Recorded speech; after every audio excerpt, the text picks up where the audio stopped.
Hey guys, welcome back.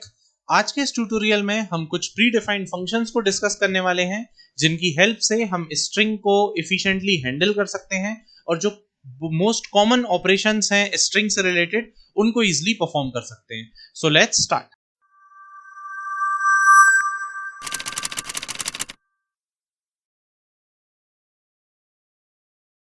Okay, सो string.h ये एक header file है हमारे पास में जो हमें बहुत से बिल्ट इन या प्री डिफाइंड फंक्शंस प्रोवाइड करती है स्ट्रिंग को एफिशिएंटली हैंडल करने के लिए। इस हेडर फाइल में ऐसे बहुत सारे फंक्शंस अवेलेबल हैं जिनकी हेल्प से जो स्ट्रिंग पे परफॉर्म होने वाले बेसिक या कॉमन ऑपरेशंस जो हैं उन्हें हम इजीली अकम्प्लिश कर सकते हैं या परफॉर्म कर सकते हैं। तो उन्हीं में से पहला फंक्शन है strlen, स्ट्रिंग लेंथ।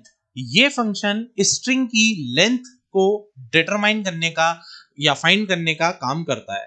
जैसे फॉर एग्जांपल हमारे पास अगर एक स्ट्रिंग है लेट्स से हेलो वर्ल्ड, तो ये फंक्शन इस पर्टिकुलर स्ट्रिंग की हमें लेंथ कैलकुलेट करके बता सकता है। Basically the total number of characters in this string ये हमें ये बताएगा, दैट इज 11। तो अगर हम strlen फंक्शन का यूज करते हैं और उसमें हम एक स्ट्रिंग पास करते हैं तो ये हमें उस स्ट्रिंग के total number of characters that is length of string हमें फाइंड करके देगा।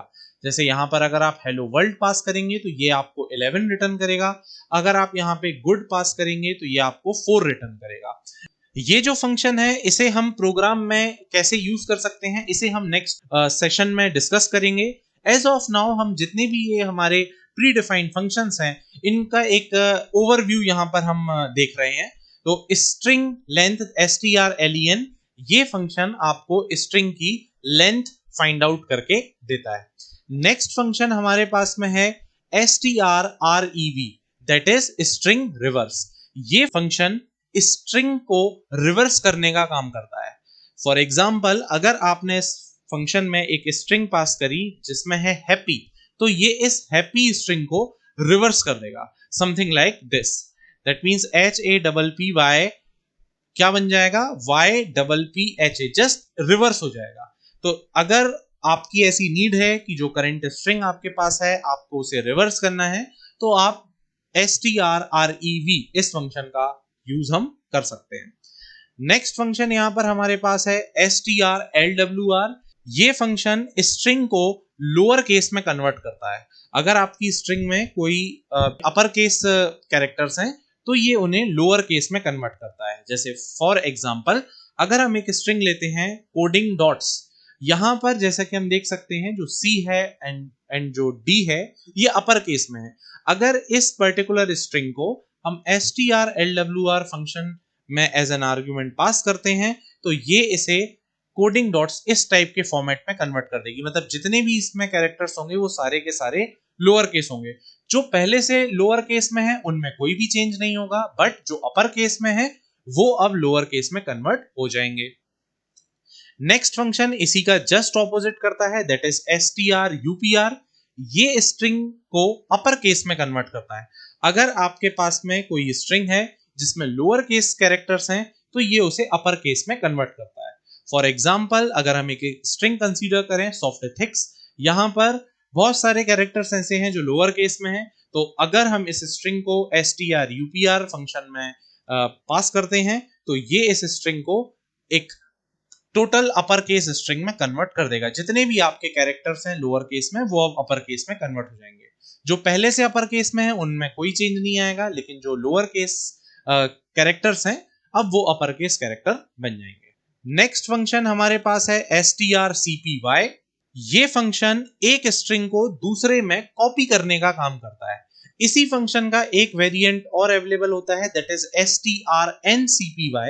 ये फंक्शन एक स्ट्रिंग के कुछ पोर्शन को, बेसिकली कुछ कैरेक्टर्स को ही सेकेंड स्ट्रिंग में कॉपी करता है।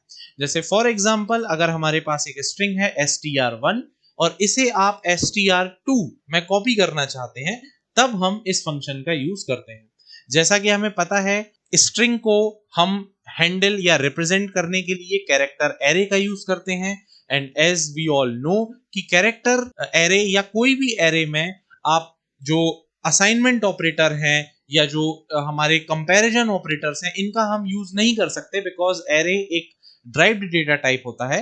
दैट्स वाई अगर आपके पास ऐसी कोई कंडीशन है कि एक स्ट्रिंग की वैल्यू आपको दूसरी स्ट्रिंग में असाइन करना है, तो आप डायरेक्टली असाइनमेंट ऑपरेटर का यूज नहीं कर सकते। दैट्स वाई इस पर्टिकुलर केस में हमें strcpy फंक्शन का यूज करना होगा। नेक्स्ट फंक्शन हमारे पास में है strcmp, स्ट्रिंग कंपेयर। ये फंक्शन दो स्ट्रिंग्स को कंपेयर करता है और जीरो रिटर्न करता है अगर दोनों स्ट्रिंग इक्वल हैं। तो यहां पर वही जो अभी हमने डिस्कस किया वही सेम पॉइंट है, बिकॉज जो स्ट्रिंग्स हैं ये कैरेक्टर एरे में होती हैं, और अगर आपको दो स्ट्रिंग्स को कंपेयर करना है, बेसिकली आपके पास दो स्ट्रिंग है और आपको ये देखना है कि उन दोनों में सेम वैल्यू है या नहीं, तो ये आप यहां इस पर्टिकुलर केस में comparison operator equal equal to operator का यूज करके नहीं कर सकते, क्योंकि एरे में equal equal to operator comparison operator work नहीं करता। दैट्स वाई जब भी आपको दो स्ट्रिंग को कंपेयर करना होगा तब आप strcmp फंक्शन का यूज करेंगे। जैसे अगर हम एक एग्जांपल कंसीडर करें, हमारे पास दो स्ट्रिंग हैं, let's say s1 is equal to apple and s2 is equal to apple। अगर इन दोनों स्ट्रिंग को s1 और s2 को हम strcmp फंक्शन में पास करेंगे तो ये हमें जीरो रिटर्न करेगा। दैट मींस कि ये दोनों स्ट्रिंग इक्वल है। बेसिकली ये जो strcmp फंक्शन है ये बेस्ड होता है आस्की कोड कंपैरिजन पे। ये आपके दोनों स्ट्रिंग्स के एक एक कैरेक्टर के आस्की कोड्स को कंपेयर करता है, बेसिकली सबट्रैक्ट करता है। पहले जो स्ट्रिंग है उसके फर्स्ट कैरेक्टर के आस्की कोड से सेकंड स्ट्रिंग के फर्स्ट कैरेक्टर के आस्की कोड को माइनस करेगा।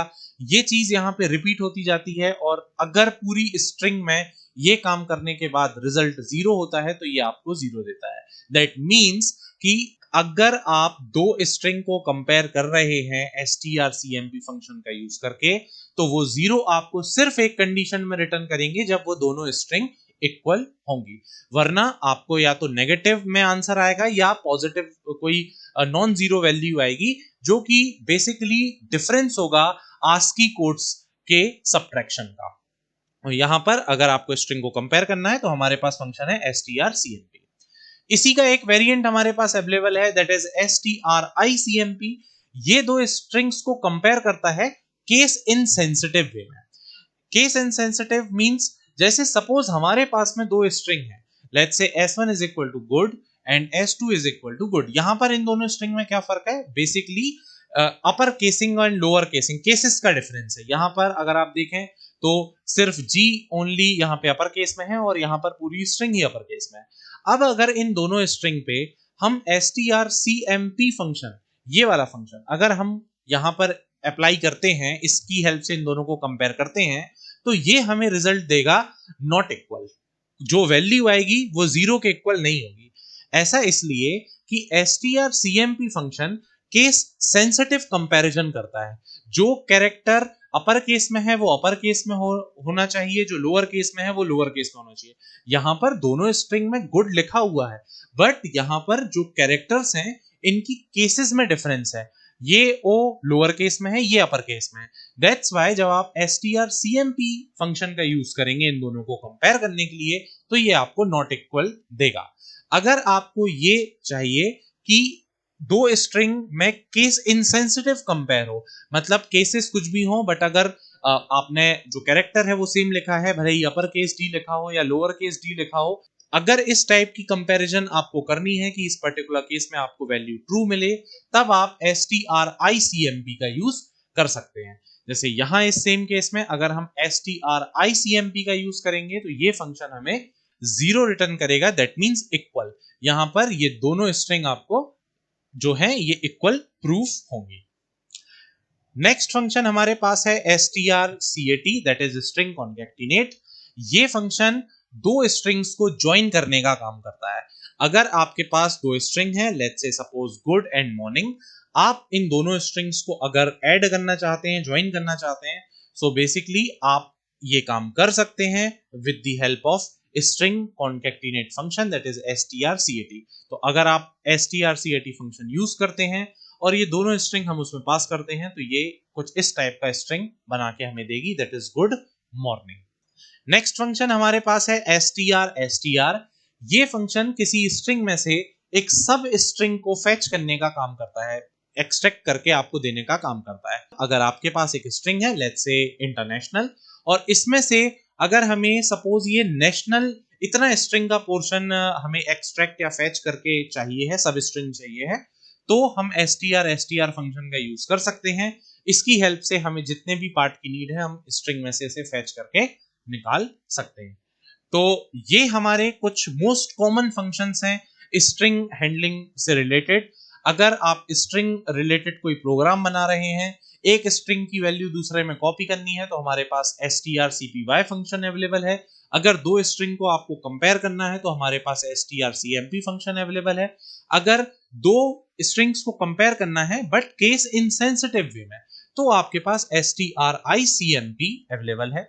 लेंथ फाइंड आउट करने के लिए हमारे पास फंक्शन है, रिवर्स करने के लिए हमारे पास फंक्शन है, और भी बहुत सारे यहाँ पर हमारे पास फंक्शंस हैं सब स्ट्रिंग को निकालने के। इन फंक्शंस की हेल्प से स्ट्रिंग पे ऑपरेशंस हम इजीली परफॉर्म कर सकते हैं। आई होप आपको इन फंक्शंस की वर्किंग का एक आइडिया मिल गया होगा कि ये फंक्शन क्या काम करते हैं, कैसे काम करते हैं। इन फंक्शंस को नेक्स्ट सेशन में हम प्रोग्राम्स में यूज करके देखेंगे कि कैसे इनकी हेल्प से हम स्ट्रिंग को कंपेयर करना हुआ, लेंथ फाइंड आउट करना हुआ, हम ये कैसे कर सकते हैं। तो ये सारी चीजें हम नेक्स्ट ट्यूटोरियल में डिस्कस करेंगे। So that's it for this tutorial guys, good bye.